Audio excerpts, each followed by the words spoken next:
Foundation, আদালুর Rahman foundation এবং নাসির ইনাম ফাউন্ডেশনকে আন্তরিকভাবে ধন্যবাদ এবং কৃতজ্ঞতা জানাই যে আপনারা যে উদ্যোগটি নিয়েছেন, এই মহতী উদ্যোগকে আমরা সামনের দিকে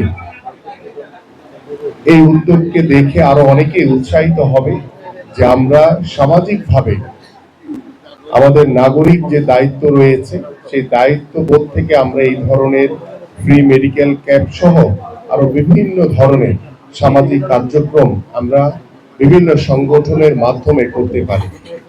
আমি কথাটি বললাম এই কারণে যে শুধু রাজনৈতিক দলের কাজ শুধু সামাজিক কর্মকাণ্ড বা অন্য সব কাজ না, কেউ চাইলে ব্যক্তিগত উদ্যোগেও সেই সামাজিক কার্যক্রমের অংশ হিসেবে আমরা ফ্রি মেডিকেল ক্যাম্প, বৃক্ষরোপণ কর্মসূচি, আরো অন্যান্য সামাজিক অনেক কর্মসূচি আমরা পালন করতে পারি।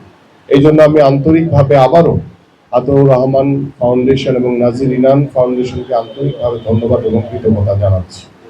এবং আমি বলতে চাই যে 5 তারিখের পরবর্তীত 24-এর যে গণঅভ্যুত্থান আমরা দেখেছি, গত 17 বছর ওই স্বৈরাচার শেখ হাসিনার বিরুদ্ধে বাংলাদেশ জাতীয়তাবাদী দল বিএনপি এদেশের সাধারণ মানুষকে ঐক্যবদ্ধ করে ওই স্বৈরাচারের বিরুদ্ধে যেভাবে আন্দোলন সংগ্রাম করেছে এবং 24-এর গণঅভ্যুত্থানের মাধ্যমে বাংলাদেশ স্বৈরাচার মুক্ত হয়েছে।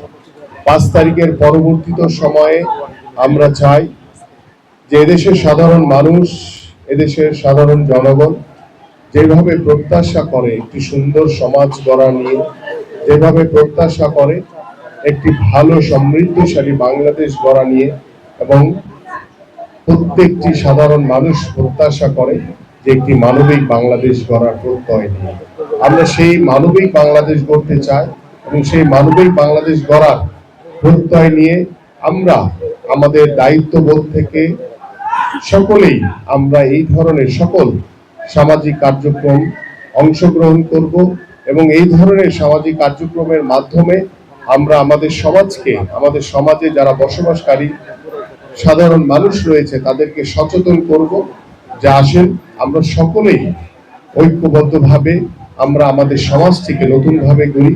আমাদের ভিতরে কোনো দ্বিধা বিভক্তি থাকবে না, কোনো বিশৃঙ্খলা, কোনো অন্যায়কারীকে আমরা প্রশ্রয় দিব না। আমরা সামাজিকভাবে আমরা সকলেই একত্রিত হয়ে ভ্রাতৃত্ববোধ, আন্তরিকতার মাধ্যমে আমরা আমাদের প্রত্যেকটি সমাজকে নতুনভাবে গড়তে চাই। এই প্রত্যাশা ব্যক্ত করে আমি আমার বক্তব্য এখানে শেষ করছি।